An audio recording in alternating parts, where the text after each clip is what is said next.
Senhor presidente, senhoras e senhores deputados, o nosso país, senhora presidente, atravessa uma fase institucional de muita complexidade, porque, por circunstâncias conhecidas, integrantes dos diversos poderes da República foram perdendo a legitimidade, sendo alvos de toda a execração popular, a começar pelo Poder Legislativo. Constatar que a influência do poder econômico, utilizado de forma a mais espúria, foi determinante para a composição que resulta na correlação de forças, faz com que os interesses maiores do povo brasileiro ocupem um patamar secundário, prevalecendo sempre o interesse do capital. Se partirmos para o poder executivo, a ilegitimidade e a degradação talvez sejam maiores. Imaginar que temos um presidente da República que está prestes a se transformar em réu em ação penal a ser proposta pelo Ministério Público, pela Procuradoria-Geral da República, fundada em provas, no caso específico do presidente da República, provas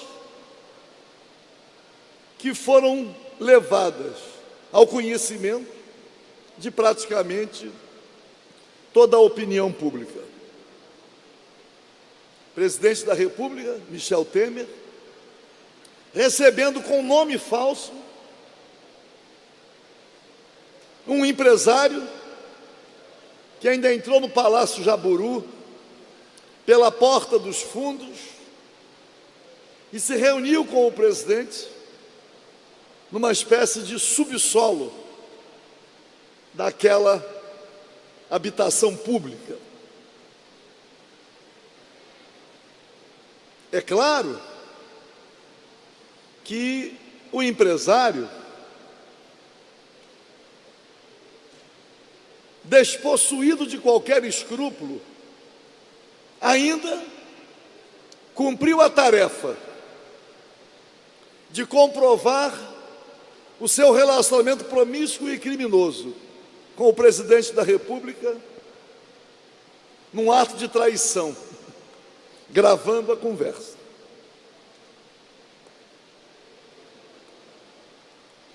Então, vemos que o Poder Executivo Central, que comprovadamente agora, e acho que ninguém tem mais dúvidas, o presidente Temer ocupa a presidência da República depois de um golpe, que ninguém fala mais das chamadas pedaladas fiscais, o pretexto utilizado para restabelecer uma aliança entre o PMDB, o PSDB e o DEM e outras forças conservadoras, de modo a realizar, a fazer reformas que nunca seriam realizadas obedecida à manifestação popular. Porque o PSDB perdeu 4 eleições presidenciais sucessivas e tudo indica, e tudo indicava que caminhava para perder a eleição seguinte, agora em 2018. Mas o golpe foi dado exatamente para a realização de reformas que não interessam e prejudicam a classe trabalhadora, a reforma trabalhista e a reforma previdenciária. E quando falo em classe trabalhadora, estou incluindo os servidores públicos, que a reforma da Previdência ainda alcança de forma dramática e injusta os servidores públicos. Então, nós temos um presidente da República ilegítimo, que se associa a correntes políticas derrotadas para fazer reformas que, obedecido o processo democrático, nunca seriam realizadas. Tudo o que acontece no país, com Lava Jato, com outras operações, com outros processos, quaisquer que sejam os réus, tudo pode caminhar acontecendo, desde que as reformas que interessam ao capital, as reformas sejam concluídas. Podemos discutir direta já, podemos debater a questão da constitucionalidade, da eleição indireta, perdendo a presidência o presidente Temer. Qualquer que seja o debate, tanto no processo sucessório quanto nas ações judiciais que pretendem enfrentar casos de corrupção, nada pode interferir na consumação dessas reformas. Porque as forças do capital conservadoras certamente sabem que tem que se aproveitar desse momento que sucede ao golpe para concluir seus objetivos. O desmonte do Estado brasileiro está sendo aprofundado. Imaginar que agora estão vendendo por 3 dinheiros, numa fase de desvalorização, ativos da Petrobras. Capital estrangeiro podendo controlar 100% das empresas de aviação na cabotagem, dentro do território brasileiro. A venda de terras para estrangeiros. Enfim, medidas que nunca seriam realizadas, observada a vontade popular. E aí, senhora presidente, o último, o Poder Judiciário, que ainda encontra um certo patrocínio da mídia, dos meios de comunicação que tem um lado definido. Porque os meios de comunicação procuram influir não só no apoio às reformas, como também querem influir desde já na manifestação ou na falta de manifestação popular. Querem também a realização das reformas, mas querem ainda encontrar um candidato palatável para 2018, porque as forças conservadoras não têm ainda nenhum candidato. Conclua, deputado. Mas no Poder Judiciário, senhora presidente, é possível identificar o que se chama a ditadura do Judiciário. O Supremo Tribunal Federal decidindo contra a Constituição. O Supremo Tribunal Federal rasgando a Constituição.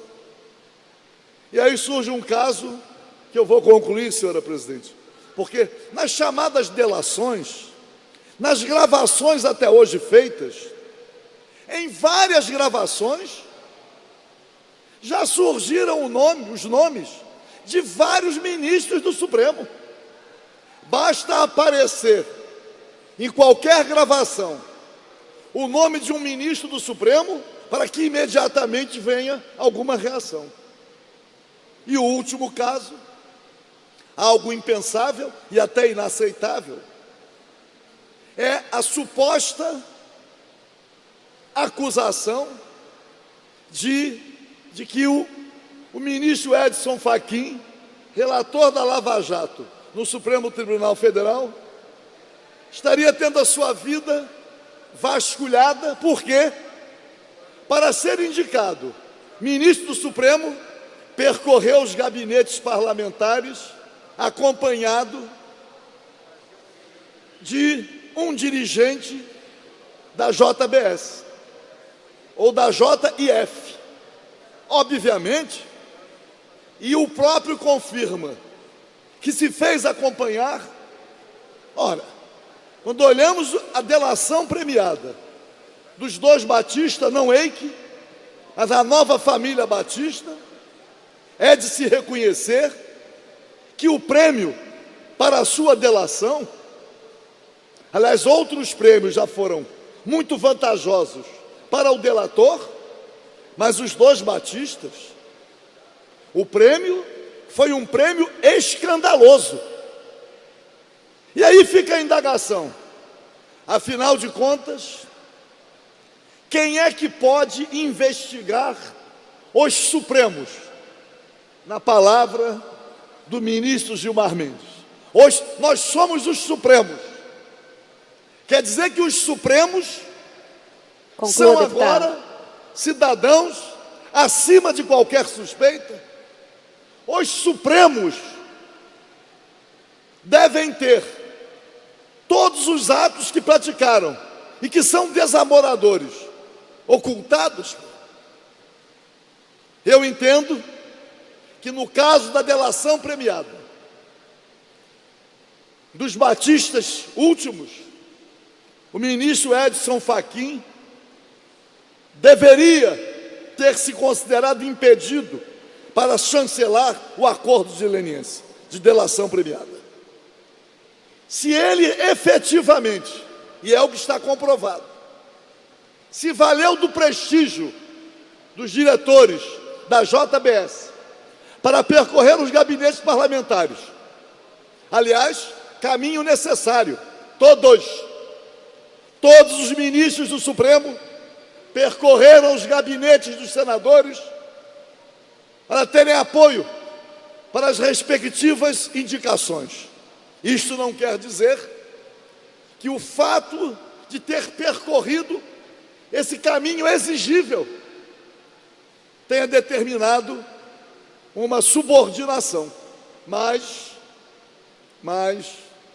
no caso dos Batistas, e eu concluo, o ministro Edson Fachin deveria, por precaução e por dever, não ter chancelado o acordo de delação premiada.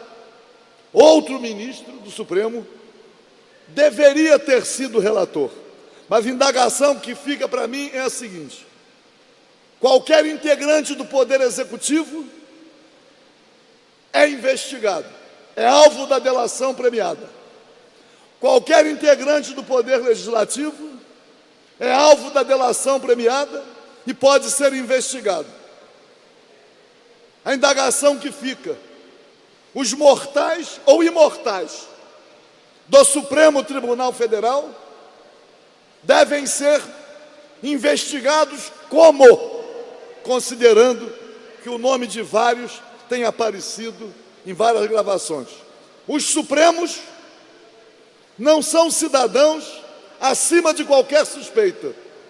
E os Supremos devem compreender que o dever maior do Supremo Tribunal Federal consiste em respeitar e fazer respeitar a Constituição. Muito obrigado.